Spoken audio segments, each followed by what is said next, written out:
60 miles inland on the Antarctic ice shelf. Thousands of emperor penguins stand frozen in the dark, silent, waiting. Each guarding an egg that would die in minutes if it touched the ice. So they huddle together, starving, exhausted, barely holding on.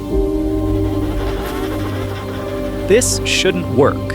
Nothing should survive this. No mammal, no bird, no complex life should be able to fast for 4 months in the coldest place on Earth while incubating an egg in hurricane-force winds. But emperor penguins chose it. This huddle is where the story begins. But it is only one piece of a much larger cycle.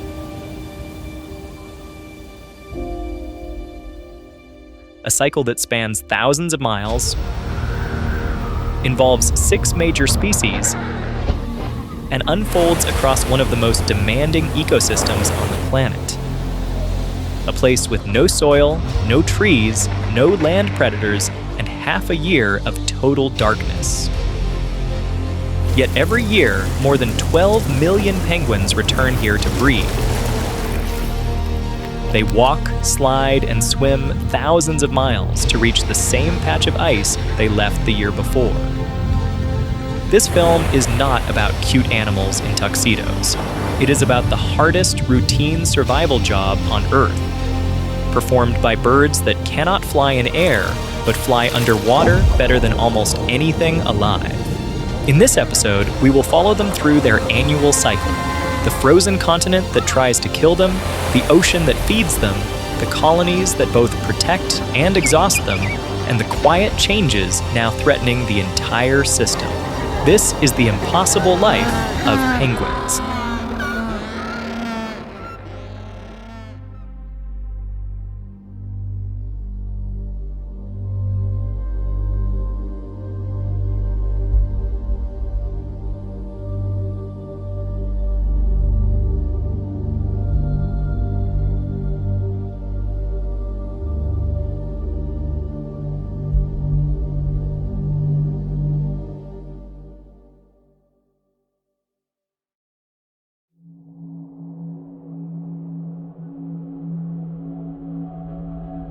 Antarctica is, at its core, a desert. The driest place on Earth, even while buried under ice. In the interior, less than 2 inches of snow fall each year. What does fall never melts. It stacks, compresses, and slowly becomes part of an ice sheet that reaches 2 miles thick. Winter averages around minus 40 degrees Fahrenheit, but temperature alone doesn't explain the danger. Winds often race past 60 miles per hour, pushing wind chills near minus 100 degrees Fahrenheit. At that point, exposed skin freezes in under 2 minutes. The body begins to fail almost immediately. The ice itself adds another threat. It never stops moving, grinding, buckling, breaking apart as seasons shift.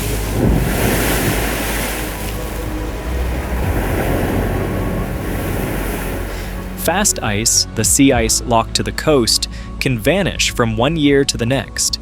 Pack ice drifts with currents. Icebergs calve from glaciers and float north until warmer water eats them away. Nothing here holds still. Yet life breeds in this instability. Antarctica supports the largest penguin colonies on the planet. Emperor penguins gather in tens of thousands. This is a place where life should fail, yet penguins remain. Not by chance, but by an ancient bargain with evolution. Every feather, every dive, every huddle is a compromise with the cold. They survive Antarctica's cruelty, but only by paying a price almost no other creature is willing to afford.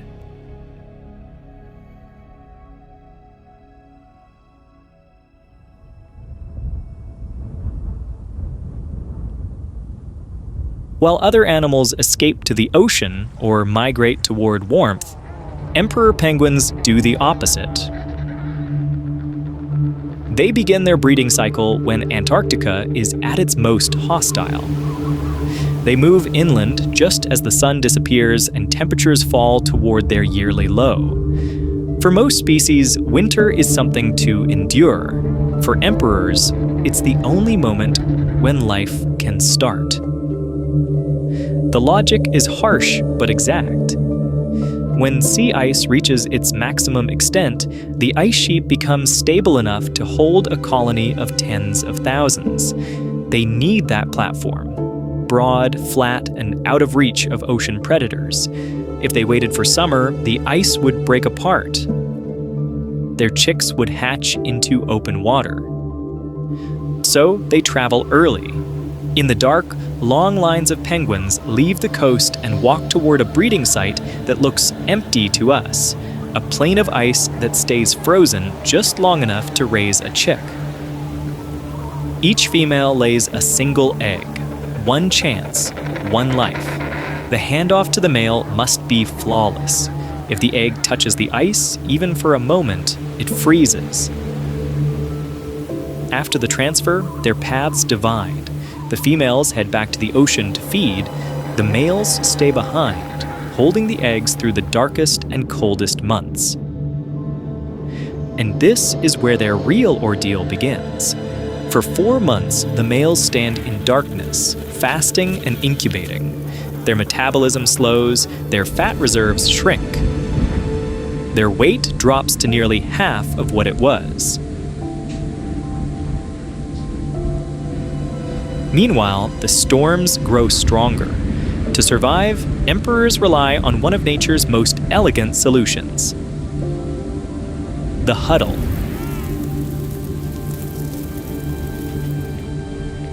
This isn't a crowd, it's a shifting structure. Penguins move in slow waves, rotating positions so no bird stays on the exposed edge for long. There's no leader. The group keeps itself alive through constant, gentle motion. Inside the huddle, the temperature can climb to almost 70 degrees Fahrenheit. Just inches away, the wind may be minus 80 degrees Fahrenheit. Life survives in that narrow seam between warmth and lethal cold. Each male keeps his egg balanced on his feet, hidden beneath a fold of skin. If it slips, it dies. So he stands completely still, holding that position through wind, hunger, and the pressure of the huddle. Day after day. Months pass, light returns, winds weaken, and from beneath the male's feathers comes a faint sound, the first calls of newly hatched chicks. The males are exhausted, barely upright. The females, still at sea, are feeding and building strength for their return. When they finally come back, they do something remarkable.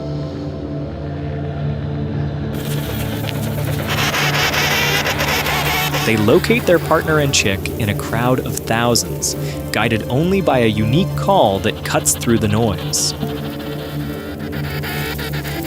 Once the chick is transferred safely, the starving males begin the trek back to the ocean. After more than 100 days without food, even this final walk is a test. And not all survive it. Those that do reach the water dive immediately, refueling in the brief Antarctic summer. Their hardest phase is over. But for the newly hatched chicks, born into the coldest place on Earth, the struggle is only beginning.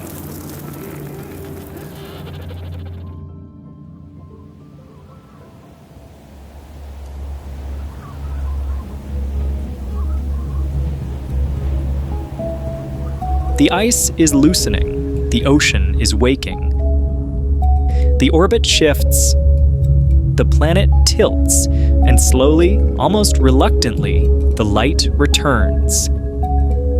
It begins as a thin blue line along the horizon, then spreads into a pale glow that softens the ridge of the ice. Day by day, the sun climbs higher. The cold doesn't disappear, but it loosens its grip. Shadows shorten, colors return. The continent begins to breathe again. As the light strengthens, the ice responds. What was once a continent-sized fortress starts to retreat, cracking along its edges, thinning from beneath. The sea reclaims what winter had stolen. And with the melt comes the first hint of movement, a quiet stirring beneath the surface. Antarctica's summer isn't warm, but it is alive. Beneath the breakup of sea ice, sunlight floods into the water for the first time in half a year.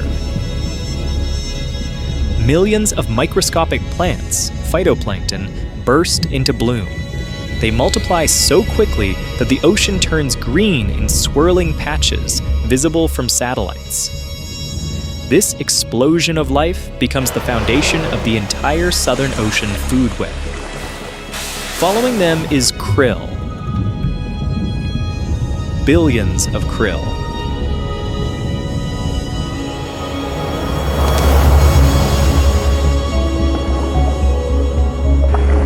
Few ecosystems on Earth rely so completely on a single small creature. The timing is everything.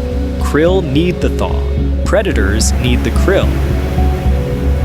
And the penguins, they need both. As the ocean wakes up, the coastlines erupt with activity.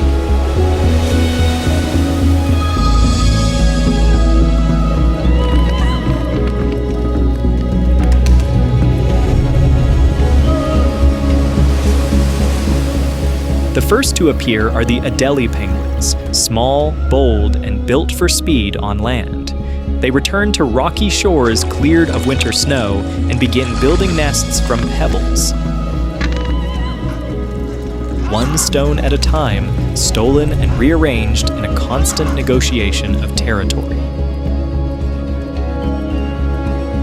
A little farther north, Gentoo penguins arrive from feeding trips that carried them far out to sea during the winter.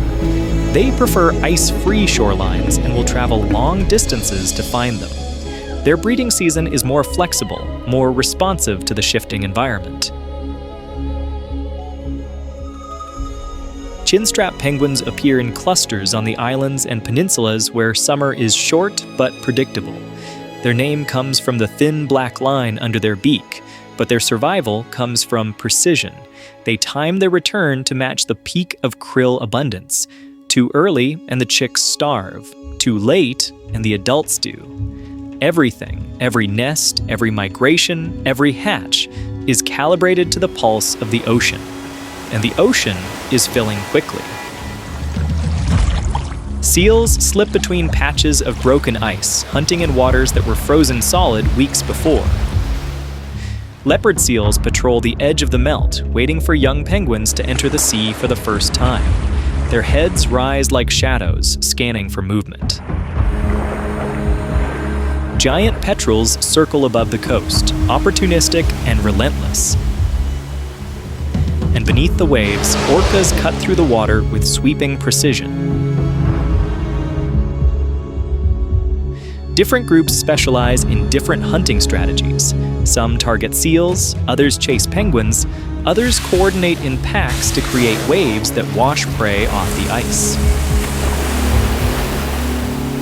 They are the ruling predators of this ocean, and the summer melt gives them the freedom to roam. For most species, this is the season of abundance, a brief window when the ocean is generous, when prey is plentiful, when the ice is navigable.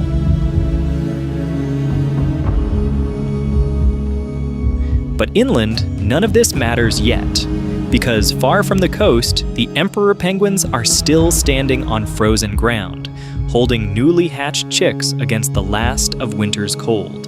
Their world is weeks behind the rest of Antarctica.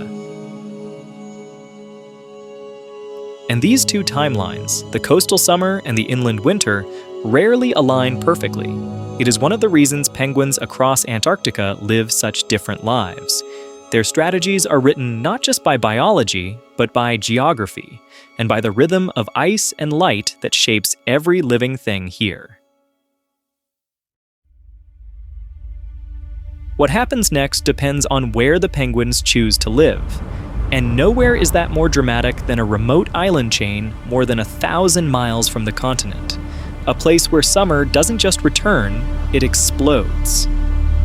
This is South Georgia, a sub-Antarctic island that feels almost generous compared to the continent to the south. Here, the summers are longer, the water's richer, and the ocean floor rises in a way that pulls nutrients upward. Cold currents collide with warmer ones, upwellings churn the deep. The result is one of the most productive marine environments on Earth. A supermarket for every predator, scavenger, and seabird within reach. And at the heart of it all, on a narrow strip of coastline called St. Andrews Bay, stands one of the largest king penguin colonies on the planet.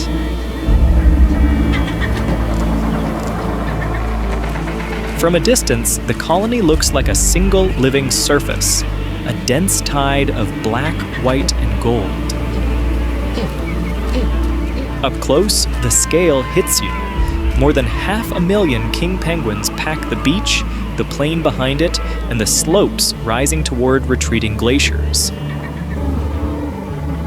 Their calls blend into a rolling metallic roar, thousands of parents and chicks trying to locate one another in the noise. South Georgia is nothing like the emperor world we left behind. Kings don't march inland. They don't incubate eggs through darkness or weather storms inside packed huddles. Their strategy revolves around a landscape where the ocean never slips out of reach. King penguins breed on bare ground. No ice, no platforms, no winter survival trials. Their nests are simply small clearings in the crowd. And their breeding cycle is slow. It takes more than 14 months to raise a single chick. Some pairs skip breeding years because the cycle stretches across seasons. In the time one emperor chick can hatch and fledge, a king chick may still be growing its first proper feathers.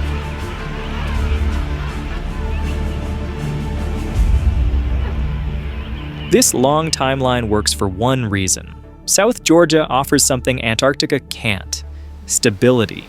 The ocean stays accessible year-round. Food remains plentiful across most seasons. The climate, while harsh, doesn't swing between extremes as violently. But stability is not safety. The colony moves like a city. Adults shove and negotiate for space. Chicks form creches, huge shifting groups of brown, downy juveniles who huddle together while their parents hunt offshore. These gatherings are loud, restless, and constantly rearranging as hungry chicks push forward, hoping their parent is the next to return. Adults dive into the surrounding waters after lanternfish, squid, and krill, the fuel that drives the entire system. And where life concentrates, predators follow. Skuas stalk the colony edges, watching for eggs and unattended chicks. Giant petrels glide overhead, scanning for weakness. Along the beaches, fur seals and elephant seals wait for any penguin that hesitates at the wrong moment. Offshore, orcas slice through feeding grounds with coordinated hunts that push penguins into deeper, riskier dives. King penguins survive this not through the endurance trials seen in emperors, but through numbers, mobility, and the sheer productivity of the waters they depend on. Their wager is straightforward: raise chicks slowly, feed them well, and hold on long enough for the next season to begin.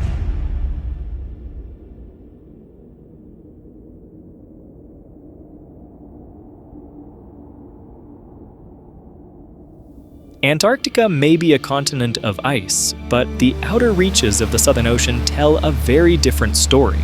A patchwork of islands, cliffs, grasslands, and rocky beaches, where penguins build lives in places that look impossible at first glance. These are not the enormous emperor breeding grounds or the packed king penguin colonies of South Georgia. These are smaller, fragmented worlds. Warmer, wetter, steeper, stormier, and changing faster than anything farther south. Yet this fringe is where most penguins actually live. They stay away from the interior. They avoid long, dark winters. They survive by adapting to whatever the edge throws at them. Here, evolution has to be flexible. Farther north, the coastline turns into steep, wind-carved cliffs. This is rockhopper territory. Their approach to survival is simple but daring. Leap through violent surf, scale the rocks, and nest on ledges that seem almost impossible to reach. The effort is worth it. Cliffs give rockhoppers protection from most predators.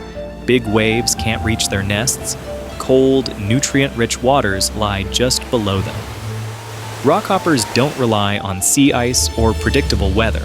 They rely on their agility, a trait that lets them live in places no other penguin would dare. Their survival depends on constant motion and quick decisions, and for now, that agility keeps them ahead of the changes happening around them. Then the landscape shifts again. The Falkland Islands look almost gentle compared to Antarctica. Rolling hills, tall grasses, peat soil, and long beaches. Several penguin species overlap here, and each one uses the land differently. Magellanic penguins dig burrows into the soil, raising their chicks underground. In good years, though, the Falklands give them something rare, a longer, milder summer that makes raising young far easier. Gentoos and rockhoppers share these coasts too, each carving out space in the mix of grass, rock, and beach. Across other island chains, the South Sandwich Islands, the South Orkneys, penguins deal with a new combination of steep terrain, shifting ice, and unpredictable storms. Macaroni penguins dominate many of these places. Their colonies cling to wet, sloping ground that seems too unstable to raise chicks, yet somehow thousands make it work.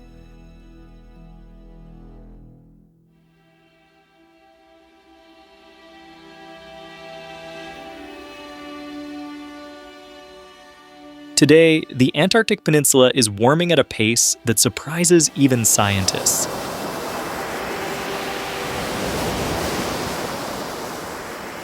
Glaciers shrink. Snow patterns shift. Areas that once froze every winter now remain open water, while beaches that used to stay stable crumble early in the season. Penguins react immediately. Adelie penguins, often seen as classic icebirds, once filled the northern peninsula. They depended on predictable sea ice for feeding and steady summers for nesting. But when the ice freezes too late or breaks too early, their entire breeding schedule falls apart. Many colonies have shrunk simply because the environment no longer follows the rhythm they evolved to rely on. Gentoos, however, see opportunity. They prefer open water and adjust quickly when conditions change. As the peninsula warms, Gentoo colonies keep moving south, settling into places that were once too cold for them. Their spread shows how quickly wildlife can shift, and how quickly the world around them is shifting too. Chinstraps fit somewhere between the two. They nest on rocky slopes scattered across the region, and are strong, efficient hunters. But their dependence on krill ties their fate tightly to the health of a single resource. When krill numbers fall, chinstrap colonies thin out with them. The peninsula becomes a lesson in contrasts. Decline for some, expansion for others, all happening at the same time. The stress looks different for each species, but the direction is the same. The Southern Ocean is changing faster than many penguins can adapt. Some will shift into new ranges. Some will survive by changing behavior. Some may disappear from places they once dominated. Penguins have always lived at the edge of what the planet allows. But now the edge itself is moving. And every species must decide how to follow or whether it can follow at all.